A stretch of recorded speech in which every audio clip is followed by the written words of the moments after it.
So once you've set up your hair, now it's time for your makeup. I like to do at least the face makeup done and then do the tika.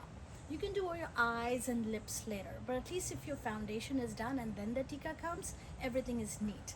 Assuming that the face is fully washed and moisturized, and then you're ready to put on your makeup. Before you put on your foundation, you always want to do a primer. This is the one I use. It's the basic e.l.f. one, but really whatever one that works for your skin is good. And I'll send you some recommendations. Without the primer, the foundation won't sit. Everything will get really messed up and you won't get the glow, and the makeup won't stay for the rest of the program. Be generous again, don't be shy about it, and make sure it's even. Don't put too much primer or too much foundation on one spot. You can use concealer for those kinds of things, but otherwise, just make sure it's fully covered. Look up, Peter. Look up.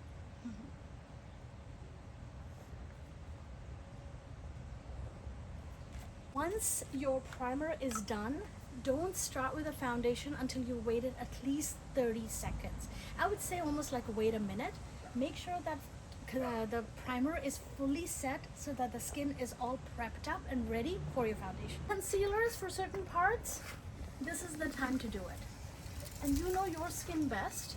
Don't overdo anything, but if you feel like you need certain concealers for any acne scars or anything like that, this is how I do it. I just cover those spots only. Don't overdo it, because otherwise your skin will start looking cakey afterwards.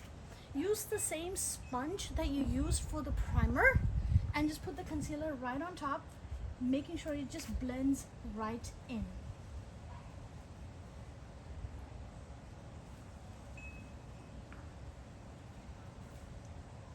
Then foundation, what I do is I put little pockets of dots and then I blend it in nicely, evenly, so that the whole face is covered with the foundation evenly.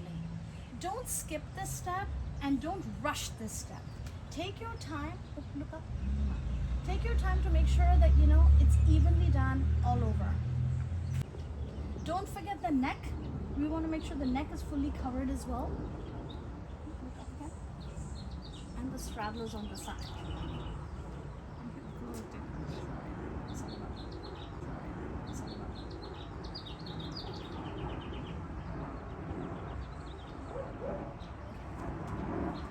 Once your foundation is done, I don't like to touch it for a little while, because you want that foundation to have some time to set into your face before you start putting on your blush or your powders and your eye makeup and lipstick. This is the perfect time to work on your tika. Okay, now for the eyes. So for the eyes, one of the first things I like to do is make sure that that eyebrow is covered. So for the eyebrow, what I use is this. It's like a pen little thing, but it's got a soft sort of thing on it. And all you do is you draw it along so it looks nice and natural. So you just draw it around. So for Kathak and any classical dancing, you just want to make sure these eyebrows are properly, shaped together nicely to make sure that they're darker. Otherwise, if you don't do the eyebrows and go straight for the eyes look really dull and they don't work. So you want to make sure you do that. Then you do your eyeshadow, then you do the eyeliner. Now if you want to use false eyelashes, you can. I don't really recommend them. I feel like most kids don't really need them, and it's one extra thing to put on your on top of your eyelashes. But if you want to use them, feel free to do that.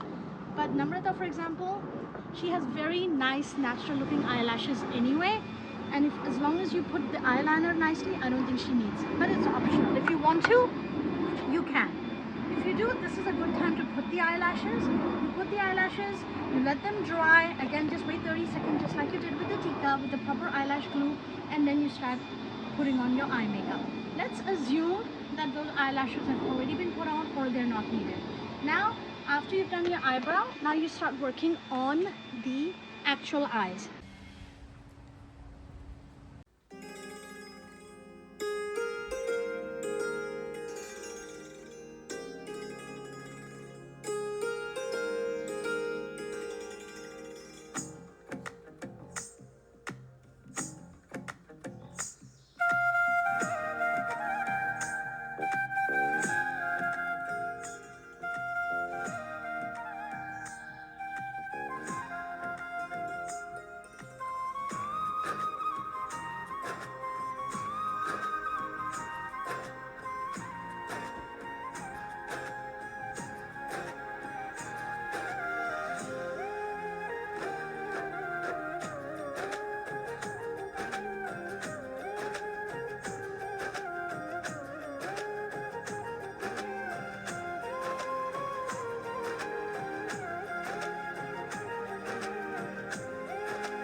The bottom eyeliner is optional for the really young kids.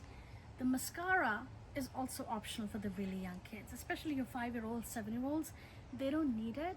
As long as they've got some eyeshadow and some top eyeliner, that's fine. I really don't want them rubbing their eyes or crying. Here, I usually measure this out up to, this is the cheekbone, so just below that one.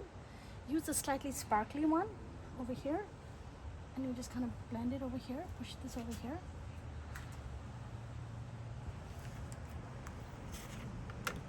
And I'll use my same sponge, and I just blend it in a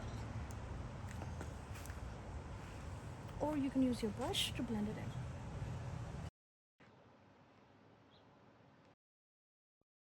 And lipstick, a good shade of red. Good. This is a nice little red here. So first you want to use your lip pencil. I generally go with like a neutral tan shade like this. And this one here, make sure it's nice and sharp. So sharpen it up so that you've got a nice little sharp thing. And then before I put it on, before I put this on, right, line it nicely